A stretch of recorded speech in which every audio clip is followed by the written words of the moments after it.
नमस्कार मित्रों, स्वागत है आपका आध्यात्मिक शक्ति चैनल पर। आज हम बात करने जा रहे हैं एक ऐसे विषय पर जो वर्षों से विवाद का विषय रहा है। क्या ओशो को एचआईवी था? ये सिर्फ एक सवाल नहीं है, बल्कि ओशो के जीवन और उनके व्यक्तित्व से जुड़ी एक गहरी परत है। तो आइए जानते हैं पूरी सच्चाई, तथ्यों और अफवाहों की तह तक जाकर एक गहराई से। पहला भाग, ओशो की सेहत पर पड़ता प्रभाव। ओशो रजनीश, जिन्हें दुनिया ओशो के नाम से जानती है, उन्होंने अपने जीवन का एक बड़ा भाग ध्यान, मौन और चेतना की यात्रा में समर्पित किया। लेकिन उनके जीवन के अंतिम कुछ वर्षों में उनकी सेहत को लेकर कई सवाल उठे। 1985 के बाद जब उन्हें अमेरिका से निर्वासित किया गया और उन्होंने विश्व भ्रमण किया, तब उनकी सेहत लगातार गिरती गई। उन्होंने खुद कहा था कि उन्हें जहर दिया गया है। धीरे धीरे, एक सुनियोजित साजिश के तहत, उनका शरीर धीरे धीरे जवाब दे रहा था। त्वचा में सूजन, जोड़ों में दर्द, लगातार थकावट और इम्यून सिस्टम कमजोर होना, ये सभी लक्षण थे जो किसी गंभीर बीमारी की ओर इशारा कर रहे थे। दूसरा भाग, ओशो पर एचआईवी की अफवाहें कैसे शुरू हुई। 1980 के दशक में जब एचआईवी एड्स की बीमारी पर दुनिया भर में चर्चा हो रही थी, उसी समय ओशो के आश्रम में कई विदेशी अनुयायी भी आते थे। कुछ मीडिया रिपोर्ट्स और विरोधियों ने दावा किया कि ओशो के कम्यून में सेक्सुअल फ्रीडम को प्रोत्साहन दिया जाता था, इसलिए वहां एचआईवी फैलने का खतरा अधिक था। कुछ अमेरिकी रिपोर्ट्स में यह तक लिखा गया कि ओशो की कम्यून में एड्स का आउटब्रेक हो सकता है। हालांकि इस बात का कोई ठोस वैज्ञानिक आधार या मेडिकल रिपोर्ट कभी सामने नहीं आई। तीसरा भाग, जेल में ओशो को जहर या एचआईवी।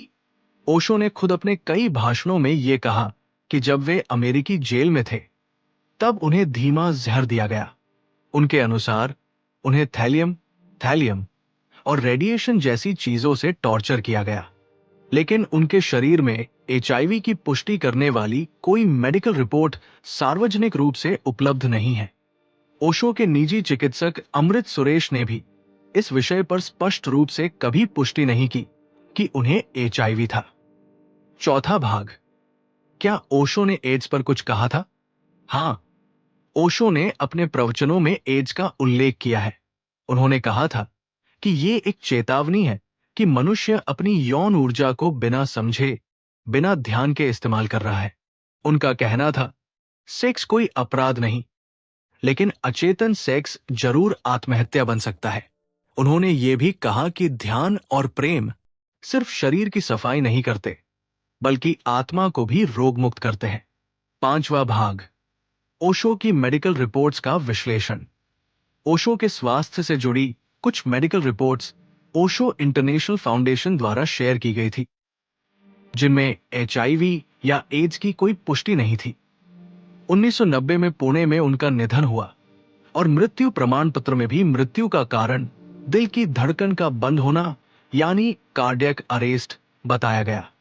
कुछ लोग ये मानते हैं कि यह सत्य नहीं था, लेकिन किसी भी सरकारी या स्वतंत्र चिकित्सा संगठन ने एचआईवी की पुष्टि नहीं की। छठा भाग, अफवाहों का स्रोत कौन था। 1. अमेरिका में ओशो के खिलाफ रची गई साजिशों में मीडिया की भूमिका बड़ी थी। 2. रेगन सरकार और खुफिया एजेंसियां ओशो के बढ़ते प्रभाव से डरी हुई थी। 3. कुछ पूर्व अनुयायियों ने भी ओशो के खिलाफ बयान दिए, जिनमें एचआईवी का जिक्र था, लेकिन वे खुद विवादास्पद रहे। 7वां भाग, ओशो की दृष्टि में मृत्यु और शरीर। ओशो ने अपने अंतिम दिनों में कहा था, मैं जा रहा हूं, लेकिन मेरी चेतना इस पृथ्वी पर रहेगी। वे शरीर को केवल एक माध्यम मानते थे। उन्होंने कहा था कि मृत्यु एक उत्सव है, डरने की चीज नहीं। अगर उन्हें एचआईवी भी होता, तो वो इसे छिपाते नहीं। वे तो कहते, जो है वही सत्य है।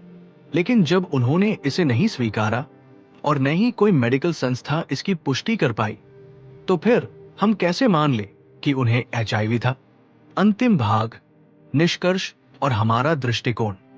मित्रों, ओशो पर एचआईवी होने की बात सिर्फ एक अफवाह है जिसे बढ़ा चढ़ाकर प्रस्तुत किया गया।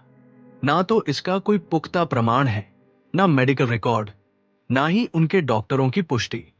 ओशो एक क्रांतिकारी आत्मा थे, और जब कोई समाज के ढांचे को हिला देता है तो उसे बदनाम करने के कई प्रयास होते हैं। एचआईवी वाली बात भी वैसा ही एक प्रयास था। अगर यह वीडियो आपको जानकारीपूर्ण लगी हो तो इसे लाइक करें, शेयर करें और आध्यात्मिक शक्ति चैनल को सब्सक्राइब जरूर करें। आपका हर सवाल, हर टिप्पणी हमारे लिए अनमोल है। नीचे कमेंट में लिखें कि आप ओशो के इस पहलू को कैसे देखते हैं। फिर मिलेंगे एक और अद्भुत विषय के साथ। तब तक ध्यान में रहें, मौन में रहें और सच की खोज करते रहें। धन्यवाद।